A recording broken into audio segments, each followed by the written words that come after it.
Hey guys, I am at the car wash. I haven't washed my car yet, but I vacuumed it. And I wanted to do a review of the Honda Pilot OEM Mats. Tried like 3 different mats in here. I had Weathertech, I had another pair.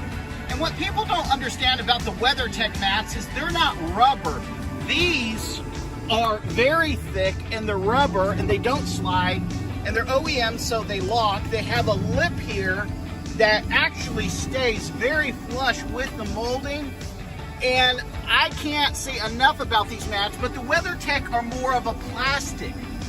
When you're looking at that online, you don't realize they're not made of rubber. They're made of a composite plastic, and they start to warp right here and get kind of wavy like this, kind of this way, But all those types that are just fit and form to your car, you got to make sure that they're rubber. And these, I tell you what, if you go to the parts department at your Honda dealership, tell them you want a really good deal, tell them you've been calling around.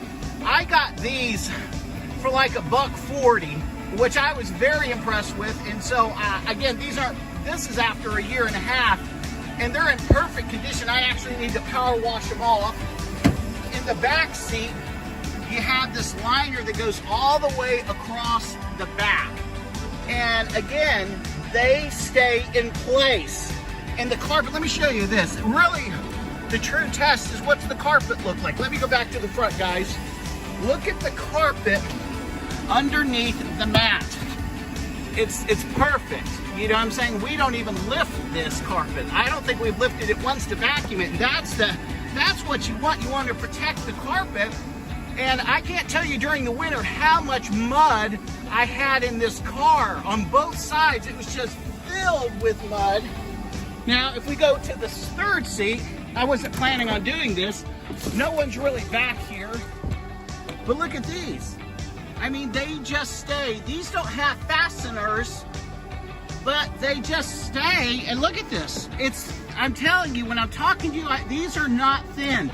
These are thick. These come from Honda, and they're worth the money. And I know everyone's saying, oh, get WeatherTech. Guys, I had WeatherTech. Those pieces of crap started warping in the sun on the corners, and come wintertime, when you go to get in your Pilot, mud's getting down there. You don't realize it, and it's just a fiasco where I can pop these out, power wash them, and I'm going to do that. And I should have probably power washed them first, so they're really pretty and shiny. But guys, I'm not here to impress you. I'm here to tell you about this mat, its durability, and this thing all winter long.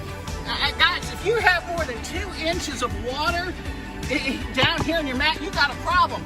You don't need your things coming up to here. This is like 2 inches. That's more than enough. When I put my feet here and they're wet with snow, all that comes to here. It doesn't get in here. And this is the driver's side. And again, they fit right along there. They're perfectly, I haven't even pulled off the plastic here, you know, where I got the Pilot 1.5 years ago or so. Very, very thick, very durable. And guys, I want to tell you, if you're thinking about, hey, I'm going to spend $200, get WeatherTech, you're a fool, because they're garbage. They're made of composite, meaning it's a thick plastic. And eventually, what happens with my buddy, because I threw mine in the trash can right here where your foot sits, where, you know, you're hitting the brake or you're hitting the gas all the time, you start to get a hole because the heel of your foot is rubbing against the plastic, where this is thick. This is after 1.5 years, and they look just like they did. They were shinier, of course, but these are just phenomenal. They're worth the money. Go to your Honda dealership, and the best thing I ever did after I bought the Honda is I paid cash, and again, I got a great deal through the parts department. I told them, I'm not paying that. I'll get WeatherTech through a dealer. And they go, well, this is what I can do. Ask them for a discount, 20-30% off. Those things are marked up so much, it's not even funny. But like I said, I think I ended up getting mine for $140. It was the best thing, and that's 2 in the front, 1 behind these seats here. And that's one that actually is clipped down, and it's locked in perfectly, still has that 2-inch lip. And then over here, you have the one for the 3rd row. You know, in the trunk, guys, it doesn't give you anything because you can flip this over, and this is plastic, and so I kind of understand the reasoning. I would have loved to have had a mat right here in the back with a 2-inch lip, but you know, you take what you can get. Well, I hope this helped you out. Thanks guys, I appreciate you watching. Give me a thumbs up if this helped you out, and remember, keep on rolling, baby.